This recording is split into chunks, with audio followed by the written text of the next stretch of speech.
el tiempo. ¿Cuántos conocen la historia de Jonás?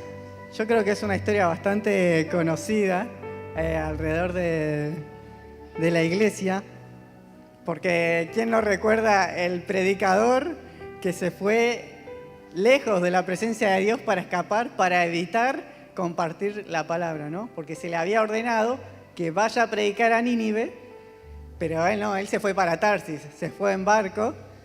En medio del barco surge una gran tormenta, porque a Dios no le complació mucho su decisión. Como sabían que él era el culpable de la tormenta porque había huido del Señor, por consejo de él, los marineros lo tiran al agua. Y ahí lo traga un gran pez. Entonces, en medio de la gran ballena, Jonás, en el capítulo 3, da una oración. En el capítulo 2 da una oración acerca de su arrepentimiento. Bueno, si lo leyéramos, medio como que no se arrepiente. Dice: Señor, tú siempre estuviste conmigo y sé que me librarás. ¿Viste? En ningún momento se arrepienta más o menos de lo que hizo. Pero bueno, el Señor le da una oportunidad y hace que, yo digo ballena, ¿no? Pero en realidad dice la Biblia un gran pez, luego lo escupa. Y él vuelve de camino a Nínive y va a predicar. Y cuando va a predicar en Jonás, capítulo 3, versículo 10, Dios ve lo que hace el pueblo. Era una ciudad tan grande que necesitaba como 3 días para recorrerse. Pero Jonás nomás fue un día nomás por ahí. Y el pueblo escuchó la palabra de Jonás y se arrepintió. Y en Jonás capítulo 3, versículo 10 dice: al ver Dios lo que hicieron, es decir, que se habían convertido de su mal camino, cambió de parecer y no llevó a cabo la destrucción que les había anunciado. Y ahí termina como una linda historia. Bueno, el profeta cumple su deber y el pueblo es salvado. Pero lo interesante, que muchas veces nos olvidamos, es por qué Jonás huyó, que al principio no dice por qué huyó de la palabra del Señor, por qué quiso evitar predicar. Y esto lo vemos en Jonás 4, del 1 al 3. Y es muy interesante cómo de un profeta mismo del Señor salen estas palabras. Este cambio de planes, entre paréntesis, que Dios no lleva a cabo la destrucción de Nínive, le molestó mucho a Jonás y se enfureció. Entonces le reclamó al Señor: Señor, ¿no te dije antes de salir de esta casa que tú harías precisamente esto? Por eso huí de Tarsis. Sabía que tú eres un Dios misericordioso y compasivo, lento para enojarte y lleno de amor inagotable. Estás dispuesto a perdonar y no destruir a la gente. Quítame la vida ahora, Señor, prefiero estar muerto y no vivo si lo que yo predijere no sucederá. Jonás huyó literalmente de Nínive porque sabía que Dios iba a perdonarlos. Sabía que Dios, si ellos se convertían en su mal camino, Dios iba a perdonarlos. Y él no quería eso, él quería que directamente lo destruyan. Conocía muy bien la palabra. Es más, esto de que tú eres un Dios misericordioso y compasivo, lento para enojarte y lleno de amor inagotable, lo sacó de las palabras que le dijo Dios mismo a Moisés en Éxodo 34:6. Estas son palabras de Dios, o sea, le refuta a Dios con sus propias palabras incluso. Tenía como resentimiento, no tenía ganas de compartir el amor de Dios. Incluso cuando va a predicar, si lo leemos en Jonás, es una predicación muy rara la que hace Jonás, porque dice un par de palabras. Dice: en 40 días Nínive va a ser destruida. No dice ni qué tienen que hacer para arrepentirse, no dice los pecados que cometieron, y tampoco menciona a Dios. No es como que dice Dios va a destruir. No, en 40 días va a ser destruido. Como si quisiera sabotear su propio mensaje. Y realmente Jonás, el libro de Jonás, es un espejo de muchas veces nosotros. Que así somos, ¿no? Profetas del Señor o compartidores del Evangelio del Señor, enajenados del plan de Dios, queriendo no llevar a cabo el plan de amor que Dios tiene para que cambie a las personas. Escuchamos muchas cosas malas que suceden a amigos, a familiares y a desconocidos y la respuesta que damos es, bueno, así son las cosas. Miramos para otro lado en la vida y somos un reflejo de ese profeta Jonás, que muchas veces nos podemos reír de él y muchas veces nos podemos decir, ¿cómo puede ser que un profeta del Señor huyó? Y sin embargo es muchas veces lo que nosotros hacemos. Dios marca para la derecha y nosotros vamos para la izquierda. Simplemente...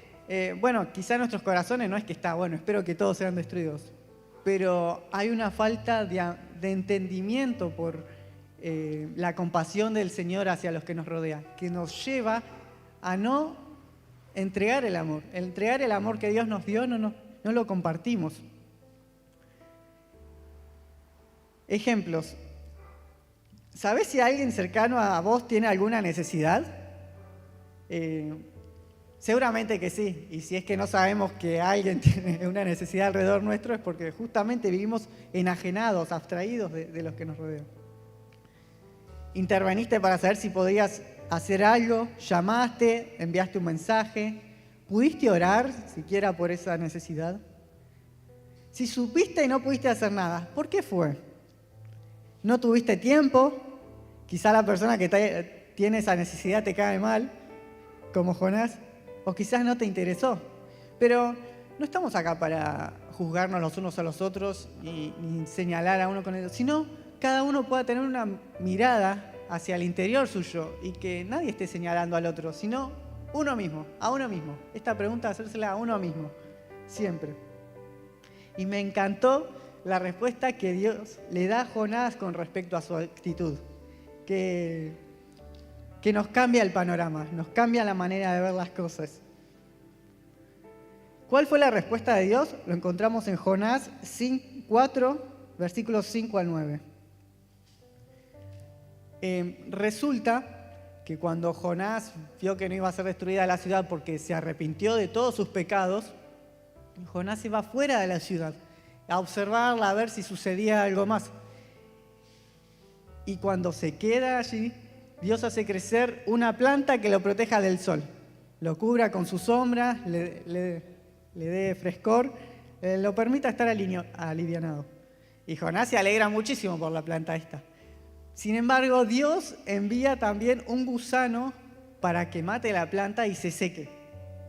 Y cuando se seca, Jonás otra vez se enoja muchísimo y dice, no, quiero morirme. ¿Cómo puede ser que esto me suceda? Y la respuesta de Dios es lo fantástico. En Jonás 4, 10 y 11, yo resumí esa parte anterior, 4, 10 y 11, Dios le vuelve a hablar a Jonás y le dice, tú te compadeces de una planta que, sin ningún esfuerzo de tu parte, creció en una noche y en la otra pereció. Y de Nínive, una ciudad donde hay más de 120.000 personas que no distinguen su derecha de su izquierda, y tanto también su ganado, ¿no habría yo de compadecerme? Jonás, vos te pones así por una planta nomás y ahí hay 120.000 vidas, almas que necesitaban salvación. ¿No voy a moverme yo aún más? Pongamos un ejemplo más actual. Imaginemos que vamos por la calle, estamos escuchando música, nos dormimos en el colectivo así y cuando nos levantamos...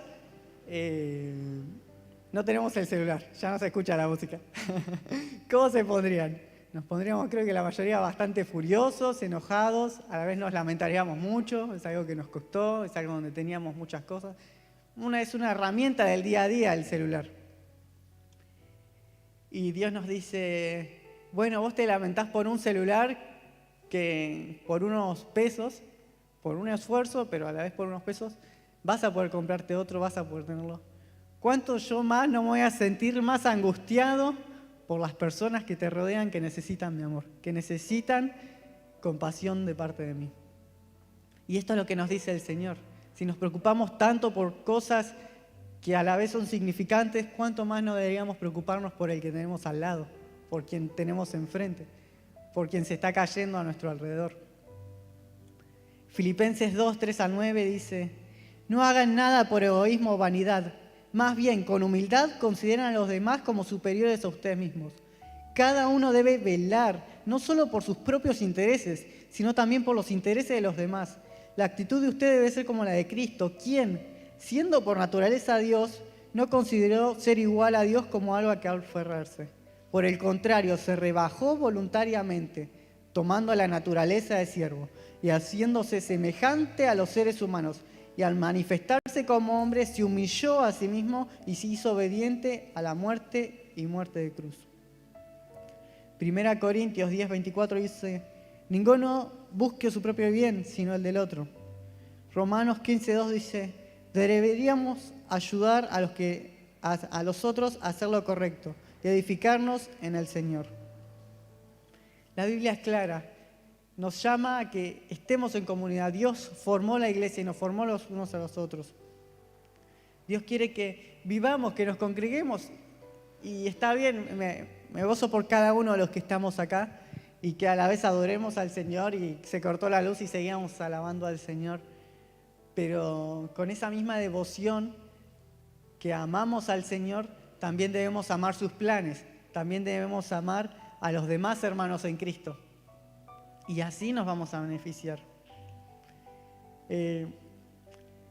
No preocuparse por el otro trae grandes males, porque al final estaríamos viviendo como individualistas, estaríamos encerrados en nosotros mismos nomás. E imaginemos que cada uno de nosotros sea doctor. Entonces, si me llego a cortar la mano, cada uno como conocimiento de doctor podría hacer muchas cosas. Podría desinfectarse la mano, saber qué paños utilizar, no tiene que estar estéril, tengo que ponerme agua oxigenada para que no se me infecte. Incluso como conocimiento de doctor podríamos saber cómo cosernos la mano. También incluso podríamos saber qué antibióticos usar para que no se nos infecte, qué medicamentos utilizar después. Eso si cada uno es doctor. Ahora imaginemos esto, que yo tengo como doctor una herida en la espalda. No importa qué tanto conocimiento tenga, no importa qué tanto sepa de medicina, no hay forma de que yo pueda tratarme una herida en la espalda. Y esto nos pasa a nosotros. Si la iglesia no funciona, como dice la Biblia, los unos con los otros, vamos a terminar heridos, porque por eso Dios puso al otro, porque va a llegar a lugares y va a usar Dios, va a llegar a lugares para enmendar heridas. A través de Dios nos va a sanar, nos va a hacer bien, nos va a permitir alegrarnos, nos va a permitir compartir, disfrutar. Por eso es que nos tenemos que preocupar por el otro. Pensemos en sentimientos que muchas veces vienen como la soledad y la tristeza. Así como el hambre nos dice que nosotros necesitamos alimento para el cuerpo, la tristeza nos habla sobre una necesidad emocional que nosotros tenemos, que necesitamos aliviarnos, necesitamos consuelo. De la misma manera, la soledad es un sentimiento que Dios nos puso para expresar que necesitamos del otro, que necesitamos conectar, que necesitamos compartir, que necesitamos expresarnos. Dios nos creó y nos diseñó para vivir en comunidad. Y no solamente para que nos juntemos en un solo lugar, sino para que compartamos y tengamos una conexión en Cristo Jesús muy profunda, que nos podamos edificar los unos a los otros. Y si nosotros ignoramos estas cosas, terminamos siendo como el doctor que tiene una herida en la espalda.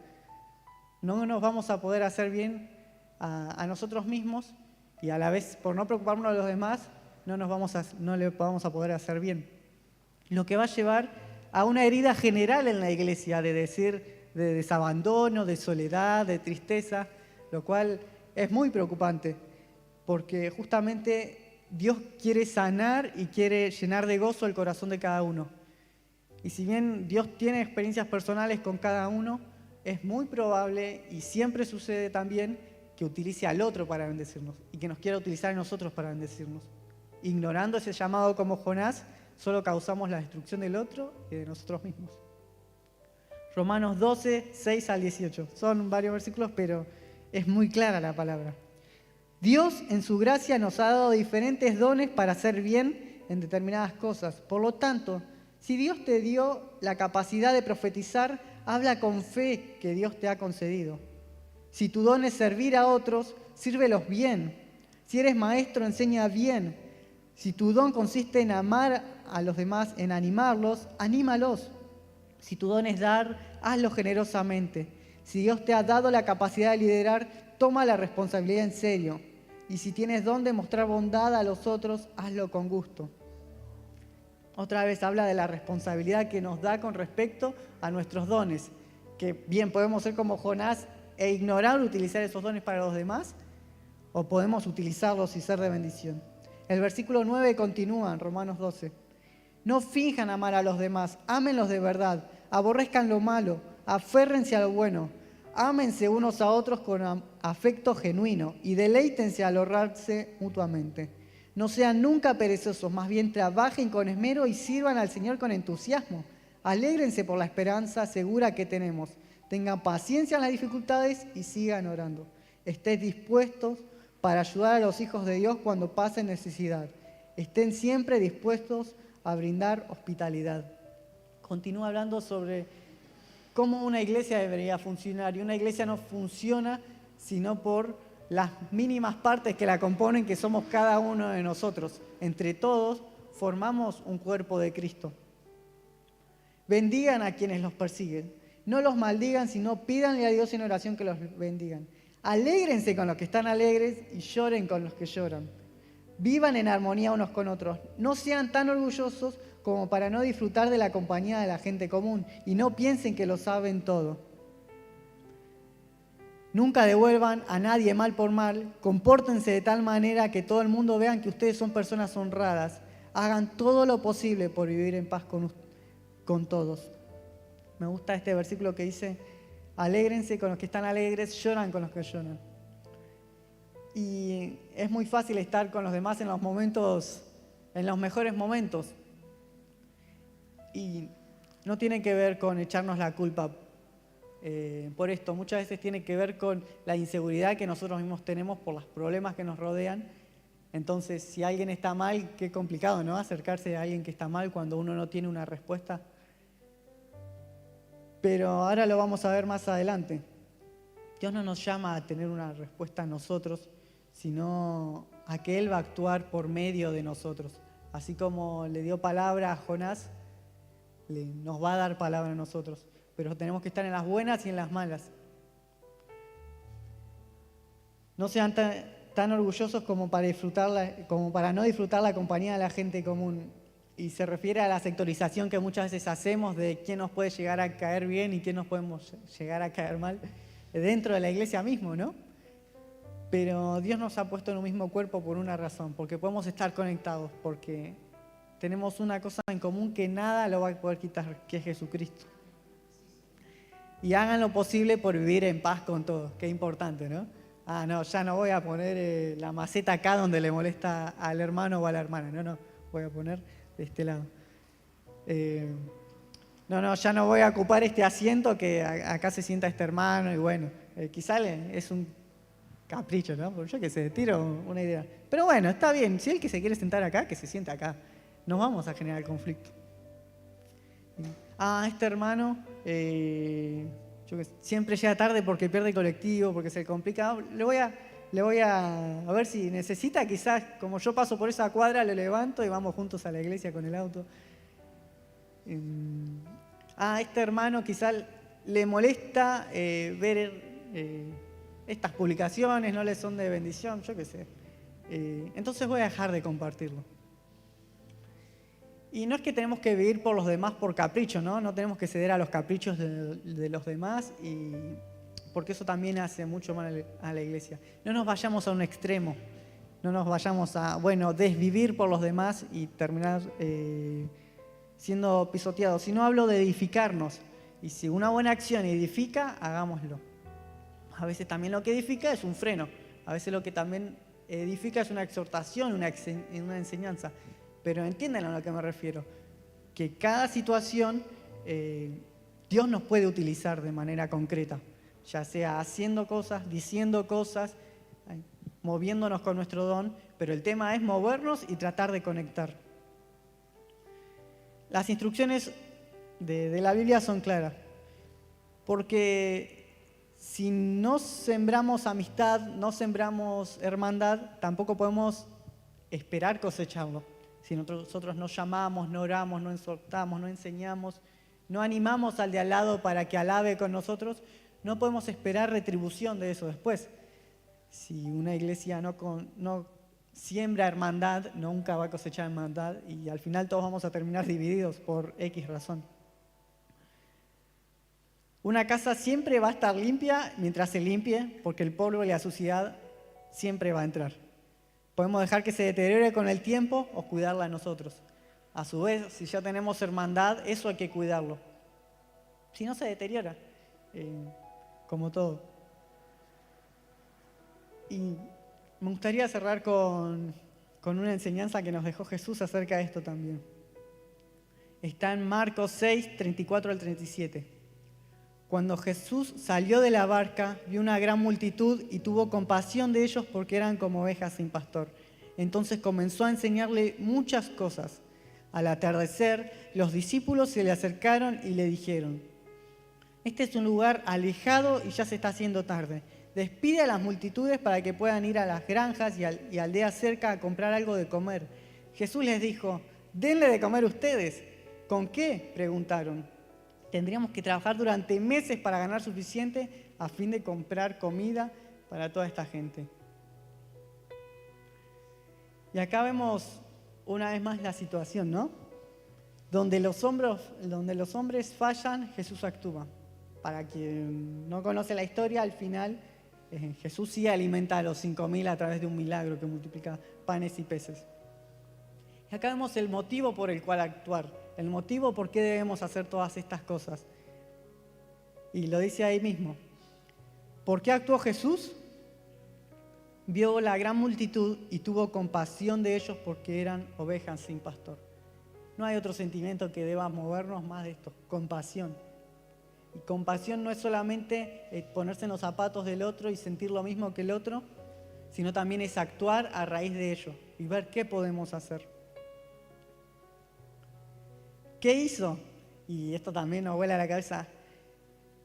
Comenzó a enseñarle muchas cosas y luego se preocupó porque comieran. No solamente atendió el cuerpo, la parte del mundo, nuestro cuerpo, sino que también atendió las necesidades espirituales. Le enseñó espiritualmente, los enriqueció con la palabra y después les dio de comer el alimento. ¿Entienden, no? No se trata simplemente de accionar por accionar, porque nosotros como iglesia podríamos quizás ir a alimentar a un orfanato, pero si vamos con mucha comida para que alimenten sus cuerpos, que es bueno, pero jamás en todo ese tiempo predicamos el evangelio, qué bien les estaríamos dando. Solamente la parte del mundo, pero la parte espiritual, la parte de sanidad, no se lo estaríamos dando. Si mi hermano pasa necesidad porque quizás tiene falta de trabajo, quizás problemas familiares, y está bien, muy bien atenderlo, quizás en lo que necesite, justo tiene un problema económico, darle, pero también la parte espiritual. Todo tiene que ir en conjunto. Esa es la manera de hacerlo. ¿Y por qué lo vamos a hacer? Por compasión. Lo que más llama la atención es que donde Jesús vino a accionar, sus discípulos pusieron excusas. Dice, tendríamos que trabajar durante meses para ganar suficiente a fin de comprar comida para toda esta gente. Pusieron como excusa lo mismo que nosotros ponemos por excusas. Tiempo, recursos y sacrificio. No tenemos tiempo, no, esto no se puede hacer por tal motivo, y no, esto es demasiado como para hacerlo. Y sí, los discípulos somos nosotros. Y ahí es donde Jesús no se detiene. Los mandó a accionar, a seguir sus instrucciones y asimismo alimentar a los 5.000. Está claro que no podemos dar de lo que no tenemos. Y no se trata sobre dar por dar o simplemente dar de los que nos sobra, porque eso hasta la gente del mundo lo hace. Hay gente que se desvive por alimentar a los pobres. Es más, pareciera más entre comillas, cristiana que nosotros, ¿no? Pero ese no es el punto. El punto no es lo que nosotros podamos hacer, sino que así como Jesús dio instrucciones a los discípulos y así se pudieron alimentar 5.000, Jesús nos va a dar instrucciones a nosotros y así nosotros vamos a poder accionar con los demás. No se trata sobre lo que yo puedo hacer, sino lo que Jesús hace a través de mí, que es lo que Él me manda a hacer. De esa manera voy a edificar al hermano. Y esto tiene que ver mucho con tu relación personal con Dios, ¿no? Si yo estoy fuerte, si yo estoy arraigado, si yo estoy moviéndome, si yo estoy orando en constante comunión con Dios, más me va a poder hablar, más instrucciones van a ser, más claras van a ser las instrucciones del Señor. Y voy a poder bendecir al hermano y bendecirme a mí. Y ojo, si 12 pudieran alimentar a 5.000, ¿cuánto más una iglesia de 100 personas, ¿no?